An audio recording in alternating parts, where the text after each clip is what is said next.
Guys, मान लीजिए कि जिस देश में आप रहते हैं उस देश पर कोई दूसरा देश आकर या उसकी सेना आकर कब्जा कर ले तो क्या होगा। यह मंजर कितना खौफनाक होगा ये तो आप समझ ही पा रहे होंगे। और आज कुछ ऐसा ही हो रहा है अफगानिस्तान के लोगों के साथ, जहां पर तालिबान ने अपना कब्जा कर लिया है। पर सवाल यह उठता है कि अफगानिस्तान की सेना आखिर कर क्या रही थी, उन्होंने तालिबानियों को अंदर आने कैसे दिया। इस पूरे घटनाक्रम से मुझे एक बात तो समझ में आती है कि किसी देश की आंतरिक सुरक्षा के लिए उसकी आर्मी का मजबूत होना कितना ज्यादा जरूरी है। इसलिए कहता हूं कि सबसे पहले हमें अपनी देश की सेना को धन्यवाद देना चाहिए, जिसका जवान देश की सुरक्षा करने के लिए सरहदों पर सीना तान कर खड़ा हुआ है। जय हिंद की सेना। टोक्यो ओलंपिक में नीरज चोपड़ा के गोल्ड मेडल जीतने पर 18 साल बाद हमें इंडियन नेशनल एंथम ओलंपिक में सुनने का सौभाग्य प्राप्त हुआ। लेकिन सवाल यह है कि नेशनल एंथम की शुरुआत सबसे पहले किसने की। चलिए मैं आपको बताता हूं। सबसे पहले नेशनल एंथम की शुरुआत करने वाला देश था जापान। लेकिन मैं आपकी जानकारी के लिए आपको बता दूं कि ग्रीस ऐसा देश है जिसका नेशनल एंथम सबसे लंबा है।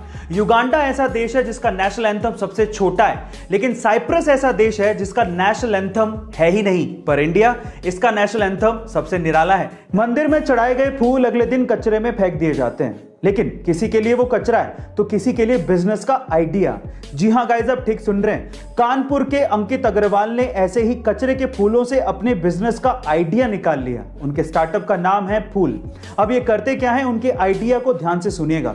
सबसे पहले तो मंदिर में चढ़ाए गए फूल जो कि अगले दिन कचरे में फेंक दिए जाते हैं, उनको ये लोग इकट्ठा करते हैं और उसके बाद उन्हें प्रोसेस करने के बाद बहुत अच्छी क्वालिटी की अगरबत्ती और धूप बत्ती बनाई जाती है। अब ये आइडिया इतना फैंटास्टिक क्यों है? क्योंकि ये दो सॉल्यूशन देता है। पहला तो फूलों का कचरा कम हो गया है और दूसरा उसी से ही एम्प्लॉयमेंट जनरेट हो रहा है। भारत ने अभी तक टोक्यो ओलंपिक में 2 ही मेडल अपने नाम किए हैं, जिसमें से एक है सिल्वर और दूसरा है ब्रॉन्ज।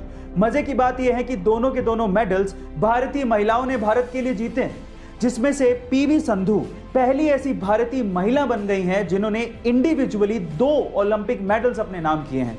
सबसे पहले तो लास्ट संडे को उन्होंने चाइना के खिलाड़ी को हराकर ब्रॉन्ज मेडल अपने नाम किया और फिर उससे पहले 2016 में रियो ओलंपिक में सिल्वर मेडल जीता था। इसी तरह से भारतीय इतिहास की वो पहली ऐसी महिला है जिन्होंने 2 इंडिविजुअल ओलंपिक मेडल्स अपने नाम किए हैं।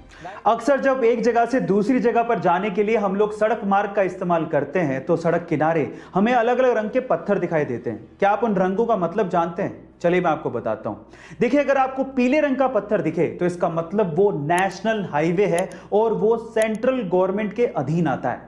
इसके अलावा जब आपको ग्रीन कलर का पत्थर दिखे तो इसका मतलब वो स्टेट हाईवे है और वो स्टेट गवर्नमेंट के अधीन आता है।